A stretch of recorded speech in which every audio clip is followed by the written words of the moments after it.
Assalamualaikum warahmatullahi wabarakatuh. Perkenalkan nama saya Firgiawan Ridho Taufik Adrian. Saya mahasiswa Teknik Informatika Udinus. Kali ini saya akan mempresentasikan proyek yang saya buat sebagai ujian akhir semester saya. Di proyek kali ini saya membuat web, web aplikasi to-do list. Jadi, website ini akan mencatat apa yang kita tulis dalam kolom ini, lalu di-output ke dalam tabel. Contohnya, saya input minum, deadline-nya today, tambah. Nah, dia akan ke input ke dalam tabel. Selain itu, kita juga bisa mengedit inputan tadi, misal minum air putih. Lalu deadline-nya kita jadikan besok, lalu save. Nah, to-do list-nya sudah berubah.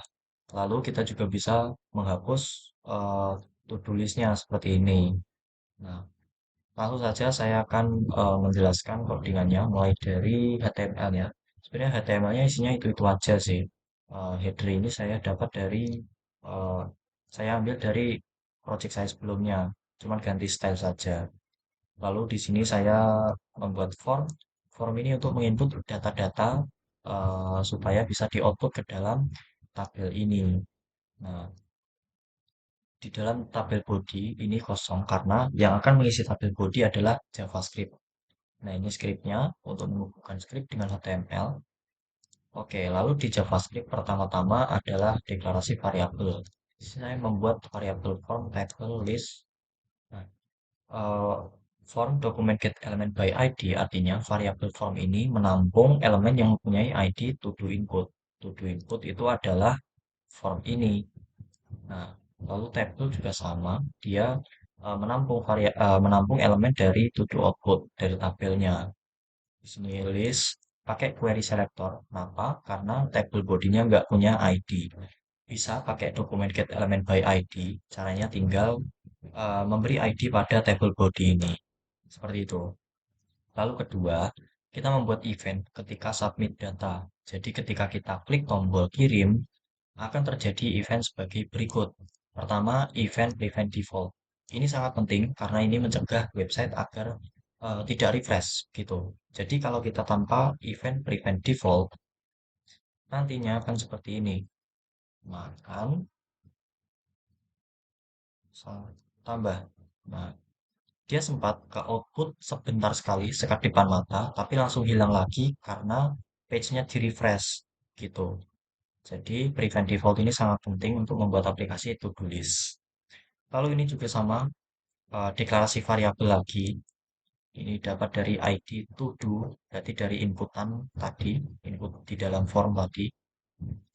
Lalu ada fungsi tambah. Fungsi tambah ini membuat eh, fungsinya untuk membuat barisan tabel. Itu. Fungsinya ada di bawah sini. Nanti saya jelaskan. Oke, nah to do input value tanda petik kosong. Itu artinya setelah kita klik tombol kirim, kolom input tadi akan dikosongi.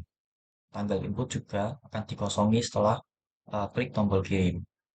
Lalu fungsi tambah ini untuk membuat barisan tabel. Nah, di sini dokumen create element tr itu artinya kita membuat table row lalu dimasukkan ke dalam variabel baris. td, td, th ini juga sama. Kita membuat elemen tabel lalu dimasukkan ke dalam ini variabelnya. Ada deadline, nama, opsi. Oke, lalu selanjutnya nama ini adalah kolom tabel yang kita buat tadi. Nah, kolom nama ini akan diisi dengan input dari to do dari form tadi. Deadline juga sama. Lalu kita membuat tombol edit dan delete. Jadi selain kita membuat tabel, kita juga membuat button dokumen create element button lalu dimasukkan ke dalam variabel.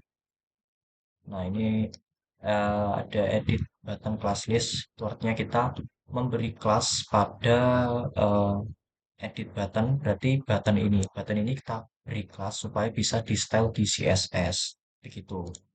Delete button sama seperti tadi, edit button. Lalu event ketika klik tombol edit. Jadi ketika kita klik tombol edit, event yang akan terjadi adalah sebagai berikut. Kita membuat create element input supaya to-do listnya itu kita bisa input lagi, begitu. Input teks, nama teks konten. Nah, ini kolom nama ini akan kita kosongi, lalu lalu kita akan mengsisipkan append child itu untuk mensisipkan atau mengoutput to do input ini. To do input, ini to do input. Jadi input yang kita masukkan ke dalam input yang kita buat dari tombol edit akan dimasukkan ke dalam kolom nama gitu. Tanggal input juga sama, deadline append child.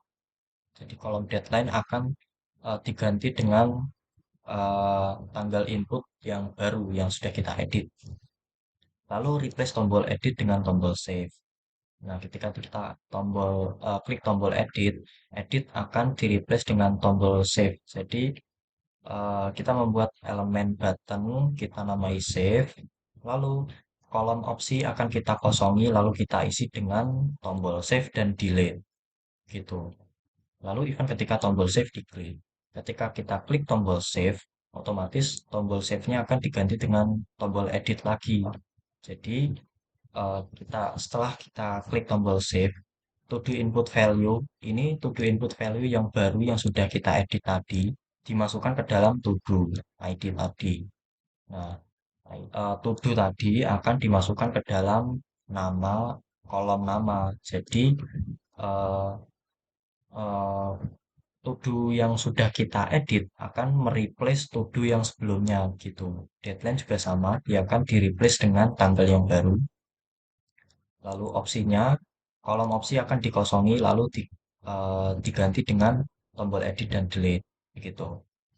Lalu untuk delete button ini fungsinya untuk menghapus barisan dari tabel. Jadi ya menghapus to-do list-nya seperti itu. Di sini saya membuat variabel td. Event target per node artinya target adalah delete button, per node adalah asal dari delete button. Asal dari delete button adalah td, kolom kolom opsi ini. Nah, lalu variabel tr td per node. Kolom opsi asalnya itu dari table row. Nah, jadi kita akan menghapus table row-nya. tr per node remove child. Nah, ini untuk menghapus table row-nya. Tuh. Lalu setelah semua fungsinya berjalan, kita akan output semua inputannya ke dalam tabelnya. Jadi ini adalah list append child baris. Jadi kita akan membuat table row, lalu di dalam table row diberi kolom tabel nama, kolom deadline, dan kolom opsi. Lalu di dalam kolom opsi akan eh, diberi tombol edit dan tombol delete. Seperti itu. Dan hasilnya akan seperti ini, seperti tadi. Nah, ini belum saya refresh, tambah. Nah, seperti ini. Ya, kurang lebih seperti itu eh, website yang telah saya buat. Style CSS ini sebenarnya opsional. Ini tergantung selera masing-masing. Ya, kurang lebih itu yang bisa saya presentasikan. Wassalamualaikum warahmatullahi wabarakatuh.